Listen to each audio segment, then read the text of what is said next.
Just-in-time JIT, necessary inventory arrives as needed to the line.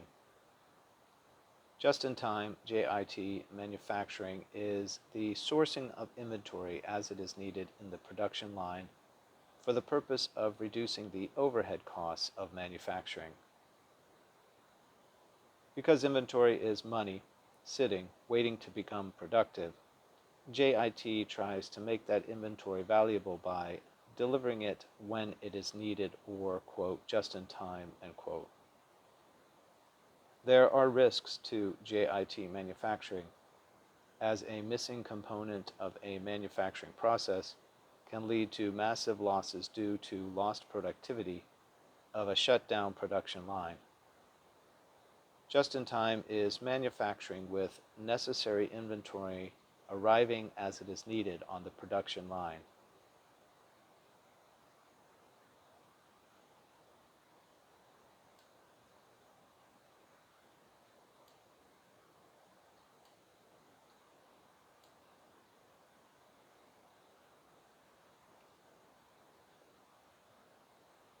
Immigration Reform and Control Act, IRCA, of 1986.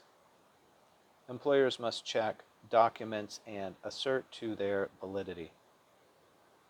The Immigration Reform and Control Act, IRCA, of 1986 prohibits knowingly hiring illegal aliens and established financial and other penalties for those employing illegal immigrants. Employers are required to examine the documents of intended employees and assert that they are genuine on Form I-9, which is the Employment Eligibility Verification Form. IRCA IRCA is enforced by the United States Citizen and Immigration Services, USCIS, and Immigration and Custom Enforcement, ICE, both of which fall under the Department of Homeland Security, DHS. Government contractors are also required to use E-Verify prior to hiring employees. A negative from E-Verify does not mean a person is an illegal alien, but only says the system is unable to verify the citizen status of a candidate. The Immigration Reform and Control Act, IRCA, of 1986 works to cut down on illegal immigration by making it more difficult for employers to employ illegal aliens.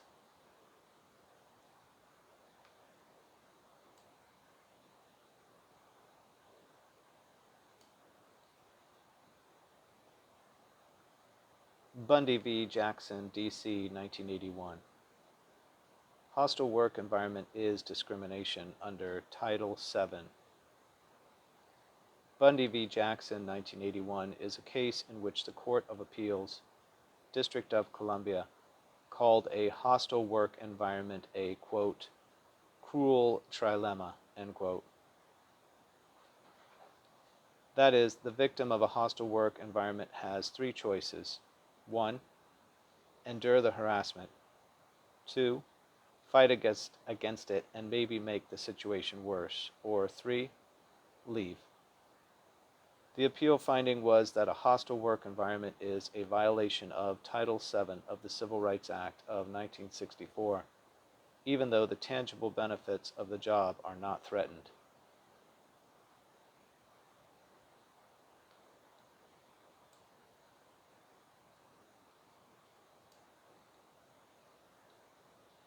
Social Security Act of 1935 and 1965. Involuntary National Retirement Benefit Plan for the Elderly. The Social Security Act of 1935 was the first American assistance program for the elderly. The Act provides benefits for the retired and for the unemployed. The retirement benefits are calculated by 1. The average indexed monthly earnings method, 2. The average monthly wage, and 3. The transitional guarantee alternative method. Additionally, there are cost of living increases over time. The federal insurance Contributions Act, FICA, which replaced Old Age Survivors and Disability Insurance, OASDI, requires employers to pay into the Social Security system, with deductions from employees' pay matched by employer contributions. Medicare and Medicaid were added in 1965 through amendments. The idea of the system is that payments are saved and invested, and then repaid in later years.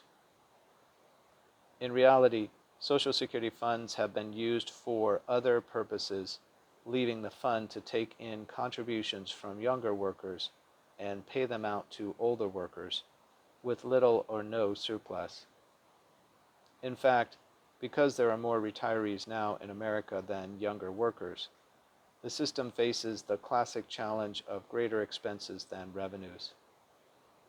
The Social Security Act requires payroll deductions throughout life to provide a benefit to retirees of the system.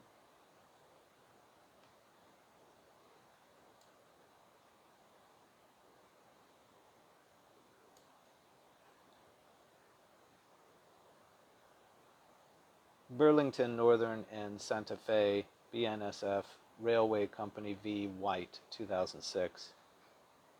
Title VII covers retaliatory actions against employees too. Burlington Northern and Santa Fe, BNSF, Railway Company v. White, 2006, is a case about retaliation against a person who claimed she was being sexually harassed.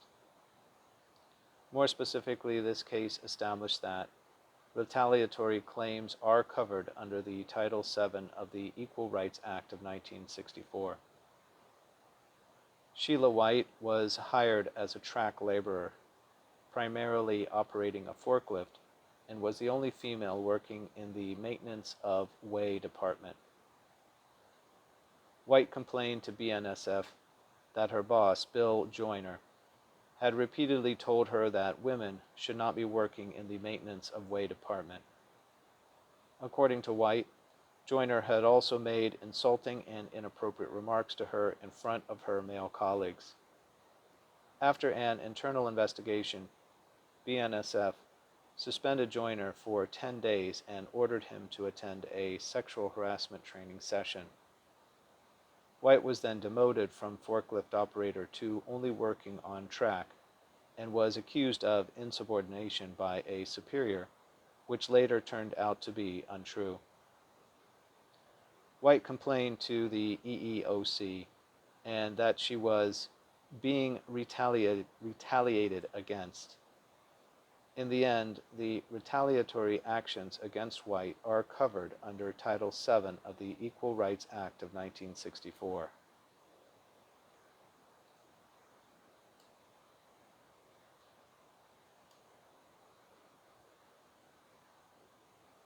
Malcolm Baldrige National Quality Improvement Act of 1987.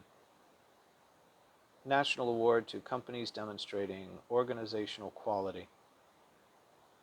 The Baldrige Award is an award given to both public and private companies for operational excellence by the President of the United States. The Baldrige Award is given by the Baldrige Performance Excellence Program, which is managed by the National Institute of Standards and Technology, which is under the U.S. Department of Commerce. Malcolm Baldrige was the U.S. Secretary of Commerce from 1981 until he died in 1987. The award was named after Malcolm Baldrige because of his work at promoting the importance of performance excellence, which is an extension from the typical product, service, and customer quality to overall organizational quality. The Baldrige criteria for performance excellence include innovation management, intelligent risk, and strategic priorities, social media, operational effectiveness, and work systems and core competencies.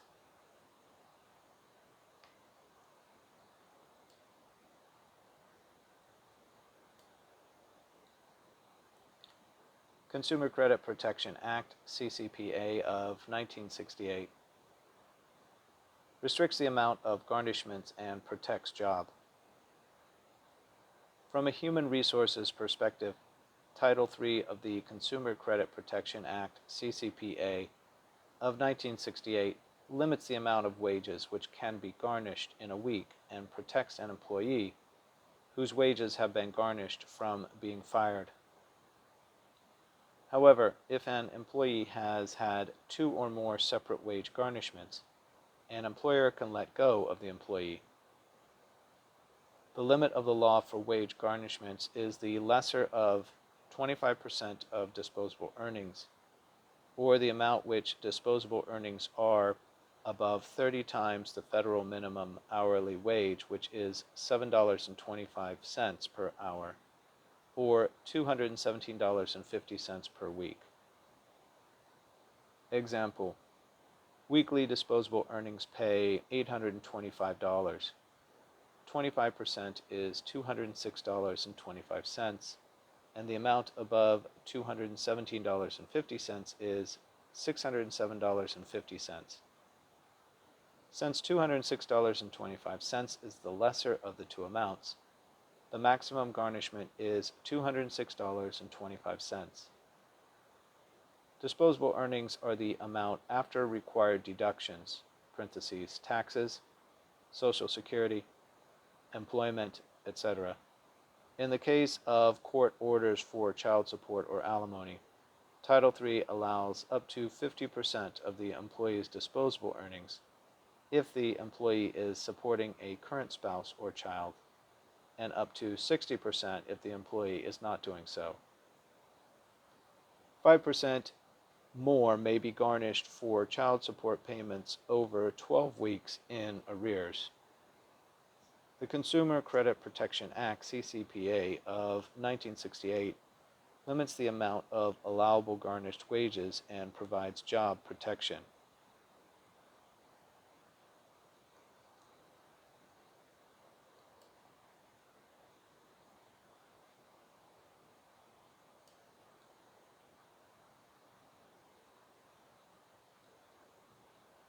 Family and Medical Leave Act, FMLA, of 1993. Job protection, unpaid leave for illness and personal situations. The Family and Medical Leave Act, FMLA, of 1993 requires employers to protect jobs of and provide unpaid leave for family medical situations including personal or family illness, family military leave, pregnancy, adoption, or the foster care placement of a child. The FMLA is enforced by the Wage and Hour Division of the United States Department of Labor. President Bill Clinton signed the act to balance the demands of the workplace with the needs of families. Employees can take up to 12 work weeks of unpaid leave during any 12-month period to attend to the serious health issues of the employee, a parent, spouse, or child, or for pregnancy or care of a newborn, or for the adoption or foster care of a child. FMLA eligibility is dependent on having worked at the employer for at least 12 months, working at least 1,250 hours in that period. FMLA applies to employers with 50 or more employees in a 75-mile radius of the workplace. The Family and Medical Leave Act, FMLA, of 1993 protects employee jobs and allows unpaid time off for personal or family illness, family military leave, pregnancy, adoption or foster care placement.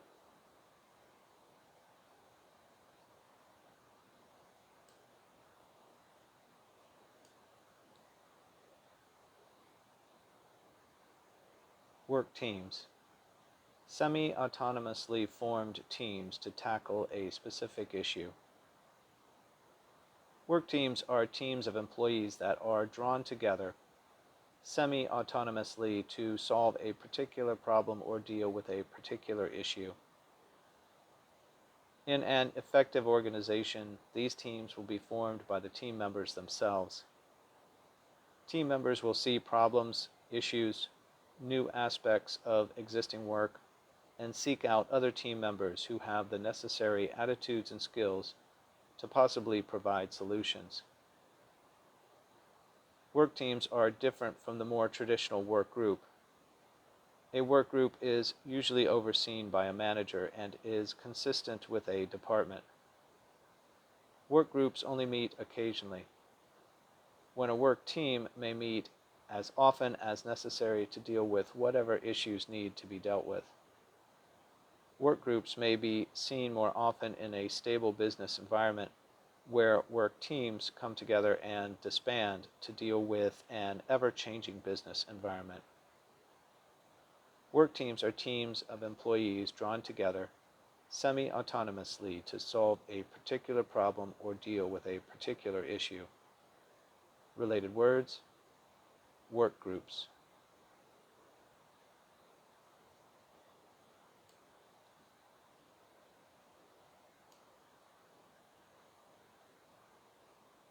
Legislative process and human resources.